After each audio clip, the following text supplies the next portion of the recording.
دوستو channel subscribe like اور share فرمائیں، شکریہ۔ بسم اللہ الرحمن الرحیم، الحمدللہ رب العالمین، والصلاة والسلام علی خاتم النبیین۔ پاک ویوز محمد منشا، السلام علیکم، کیسے ہیں جی؟ بات کرتے ہیں شہزاد اکبر مشیر اعتصاب و داخلہ وزیر اعظم پاکستان کے استعفیٰ کی اور اس کی قبولیت کی۔ کیا اس کے اسباب تھے؟ حالات اس نہج پر کیسے پہنچے اور اس کے بعد اثرات کیا ہو سکتے ہیں؟ اور اس بہتی گنگا میں خوب نہا کے لوگ جو ہیں اب چلتے بننے کی سعی میں۔ وہ میر تقی میر کا کہنا ہے کہ یوں اٹھے آہ اس گلی سے ہم، یوں اٹھے آہ اس گلی سے ہم، جیسے کوئی جہاں سے اٹھتا ہے۔ اور قمر جلالوی صاحب کا انداز کہ اب نزاہ کا عالم ہے مجھ پر، اب نزاہ کا عالم ہے مجھ پر، تم اپنی محبت واپس لو۔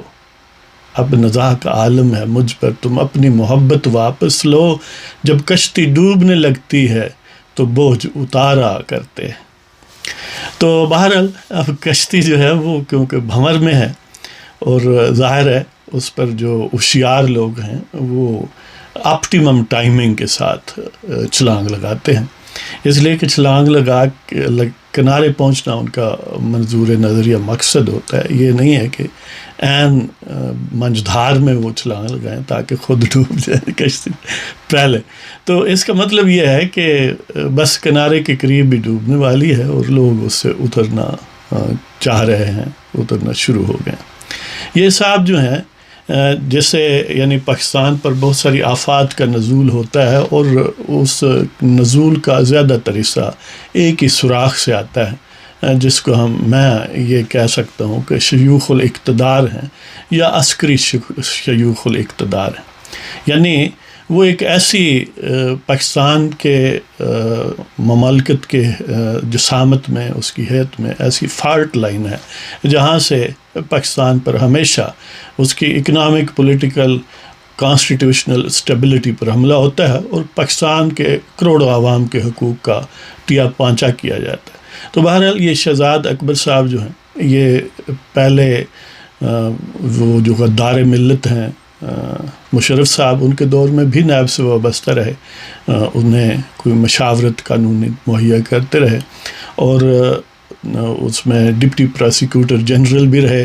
یہ ان دنوں کی ہی بات ہے جب اس کے آگے پیچھے کوئی براڈ شیٹ وغیرہ وہ جو ایشو چلا اب بھی کسی حد تک ہے کہ جس میں اربوں پاکستان اکاؤنٹیبلٹی بیورو جو نیشنل اکاؤنٹیبلٹی بیورو ہے، انہوں نے اس نام پر پاکستان کو ٹیکہ لگایا تب بھی۔ اور مزے کی بات یہ ہے کہ اسے کا تسلسل ہے کہ مشرف کے دور میں، پھر ظاہر ہے درمیان میں حکومتیں اور آئیں، اور پھر مشرف ثانی یا اس کے بغل بچہ جو ان کی گویا ان کا عکس ہے خان صاحب، تو اس دور میں بھی وہی واردات یہ جو ہیں وہ بڑی حد تک مجتمع ہوئے اور انہوں نے وہی حرکات کی، اور جہاں سے سلسلہ ٹوٹا تھا وہیں سے شروع کیا کہ براڈ شیٹ کو اس دور میں یعنی پلانٹ کیا گیا اس انداز سے کہ گویا ہم نواز شریف کے ایسٹس یا باقی سیاستدانوں کو ڈھونڈ رہے ہیں اور اس طرح جو ہمیں مال غنیمت ملے گا اس میں سے ہم ان کو بھی دیں گے۔ اور مزے کی بات یہ ہے کہ وہ براڈ شیٹ والوں کو نہ صرف یہ کہ انہوں نے جو ایفرٹ سپوزڈلی کرنی تھی ان میں سے دینا تھا، بلکہ جو اپنے طور پر پاکستان کے نیب کرتا ادارہ جو ہے تو اس میں بھی دینا تھا۔ یعنی دیکھیں نا یہ کتنا گریٹویٹس ایٹیچیوڈ ہے کہ وداؤٹ اینی کنسیڈریشن بس مہربانی ہے۔ تو اس کا مطلب یہی ہے کہ ہر طرف خود ہی ہیں۔ تو بہرحال یہ شہزاد اکبر تب بھی بہتی گنگا میں ہاتھ دھوتا رہا اور پھر خان صاحب کے دور میں تو بلکہ گنگا میں اشنان ہی کر ڈالا جی۔ تو اس میں ان صاحب کا نام کئی مقامات آہو فغام پر آیا کہ وہ بھی جو ملک ریاض ٹھیکیدار کی وہ بات ہے کہ بڑی ایمانداری سے، یعنی ویسے تو اس شہزاد اکبر نے اور باقی لوگوں نے NCA یا نیشنل کرائم ایجنسی جو برطانیہ کی ان سے ملاقاتیں کی، اوسٹنسیبلی یہی تھا کہ ہم نواز شریف کے خلاف شاید کوئی ثبوت مہیا کر رہے ہیں یا ان سے لے رہے ہیں وغیرہ وغیرہ۔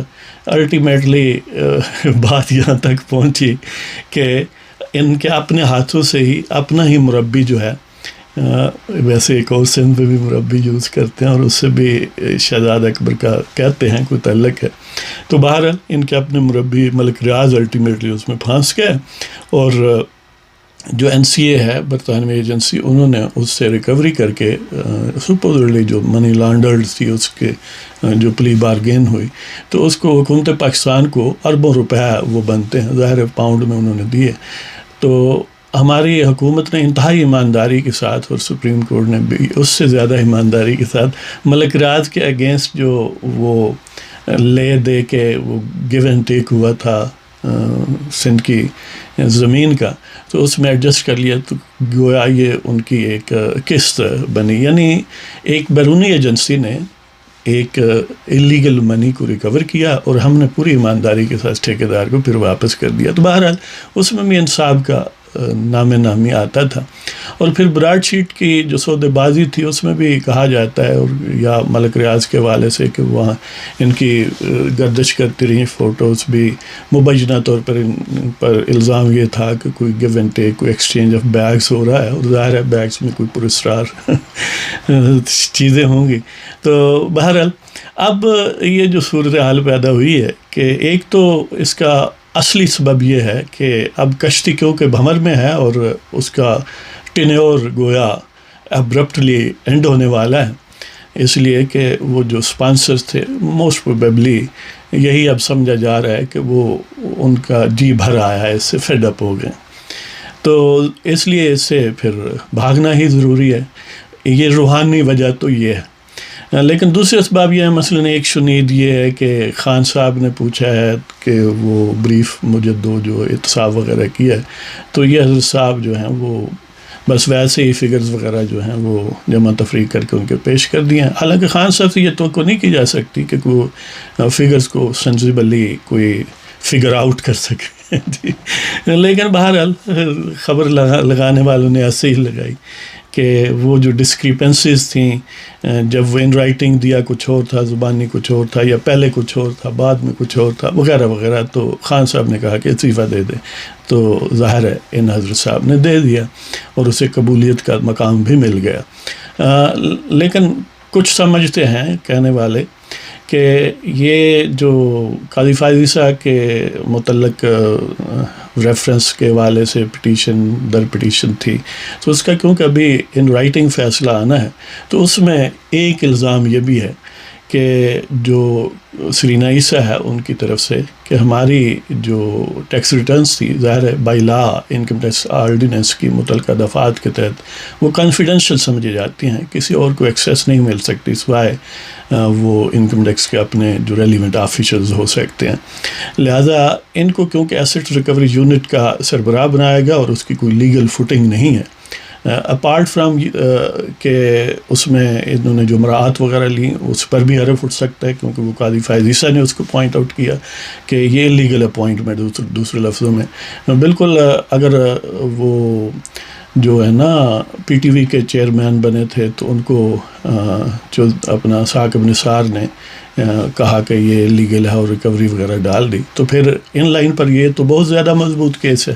تو باہر ایک یہ بھی ہے، یعنی دو اسی ریفرنس میں قاضی فائز عیسیٰ کے حوالے سے، قاضی فائز عیسیٰ کی طرف سے کہ ان کی اپوائنٹمنٹ اللیگل ہے، دوسرا سرینا عیسیٰ کی طرف سے کہ انہوں نے جو ایکسیس ہماری ٹیکس انفارمیشن کی وہ قانون کی خلاف ورزی ہے، تو ان کے خلاف ایکشن. اب اگر ریٹن جو فیصلہ آتا ہے سپریم کورٹ کا، تو اس میں اگر یہ باتیں یعنی ایک چھوڑ دی گئیں، ان کو ڈٹرمن نہ کیا گیا، وہ تو ظاہر ہے پھر شاید کچھ بچ جائیں کچھ وقت کے لیے.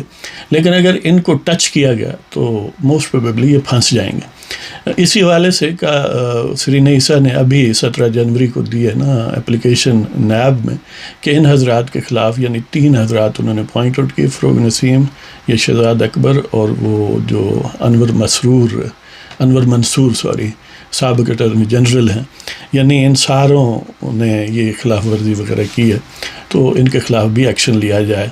اور انہوں نے اپنے اثاثے اور اپنے بچوں کے اثاثے وغیرہ وغیرہ، یعنی ظاہر ہے وہ ایک ڈفرینٹ خاصی ڈیٹیل بات ہے. تو بہرحال یہ شاید یہ چاہ رہے ہیں کہ وہ فروٹفل ہونے سے پھندہ ان کے گلے تک پہنچنے سے پہلے اب یہ بھاگنے کے چکر میں ہیں. لہٰذا جو بھی ایکسکیوز بنایا ہوگا، اسباب ایکسکیوز پیدا کیے جا سکتے ہیں خان صاحب کے ساتھ، تو لہٰذا اب سرکار جو ہیں وہ جو پنجاب اسمبلی کے ایک MP ہیں نا، اب مجھے نام نہیں یاد آ رہا، آپ نے وہ بڑا مزاحیہ اور بڑا سینسیبل ان کا پنجابی میں وہ حکایت سنی ہوگی کہ کوئی نائی جو ہے وہ برات کے لیے کھانا تیار کر رہا تھا، چاول تھے، وہ اس سے لگ گیا، پنجابی میں کہتے ہیں چاول لگ گیا، تو انہوں نے آکھیا کہ تسی انج کرو، جڑی برات آ رہی ہے اگر انہیں کوئی پٹاکا چھڑیا نا تو میں نہ آکھنا، چور لگ جانے نے. اب ظاہر اسے تو پتہ تھا کہ اس سے پہلے ہی یہ کام ہو چکا ہے. اب ظاہر ہے وہ بڑے متفکر ہوئے، وہ جو لڑکی والے تھے جن کے پاس برات آ رہی تھی، تو برات والوں کو جو ہی وہ پہنچتے گئے انہوں نے ایکسیس کیا کہ کائنڈلی یہ گولا وغیرہ نہ چھوڑنا. لیکن کون رہتا ہے جی، وہ موقع بھی ہے، دستور بھی ہے جی. تو بہرحال انہوں نے پٹاخے وغیرہ چھوڑے. تو اب وہ نائی نے اپنا چادر یا پرنا یا جو بھی اس کو کہتے ہیں وہ اپنے کاندھے پر رکھا اور چلتا بنا، کہا کہ لو ہوں اپنا کھوا لو. پھر چوڑے لگ گیا. دن دسیا نہیں کہ نہ پٹاکے چھڑانا، تو پٹاکے اٹھے تو چوڑ لگ جانا. لہذا اب شہزاد اکبر کے بھی چوڑ لگ گئے جی. تو وہ اپنا پرنا جو ہے، اپنی چادر، اپنا رومال اپنے کندھے پہ رکھے، اب پھر سدھار جائیں گے جہاں سے آئے تھے وہیں. تو جیسے درمیان میں گم رہے ہیں، پہلے گنگا میں ہاتھ دھوئے جی، تو پھر اب گنگا میں اشنان کیا، تو اب پھر گم ہو جائیں گے. تو یہ اس طرح کی کہانی ہے، اور دیکھتے ہیں کہ اس کا ڈومینو افیکٹ کیا ہے. ظاہر ہے شہزاد اکبر کے لیے تو یہ ہے کہ اچھی دیہڑیاں لگا لی ہیں، اب جا رہے ہیں. لیکن خان صاحب کے لیے یہ ہے کہ ایک یعنی جو بڑکن صبح شام آتا تھا کئی گھنٹے پریس کانفرنسز کے، شہباز شریف کو ایسے کریں گے، اسحاق ڈار کو ایسے لائیں گے، اس کے بیٹوں کو ایسے لائیں گے، شہباز شریف کے داماد کو لائیں گے، نواز شریف کو لانے والے ہیں، وہ لاتے لاتے خود ہی چلے گئے ہیں. تو بہرحال دیکھتے ہیں کہ خان صاحب کی کشتی میں بیٹھے باقی جو ہیں ٹھگ، وہ کب خان صاحب کو داغ مفارقت دیتے ہیں. اللہ تعالیٰ آپ سب کو خوش و خرم رکھے. پروگرام کو اگر پسند آئے تو لائک کریں، سبسکرائب کریں، اور اجازت دیں جناب. خدا حافظ.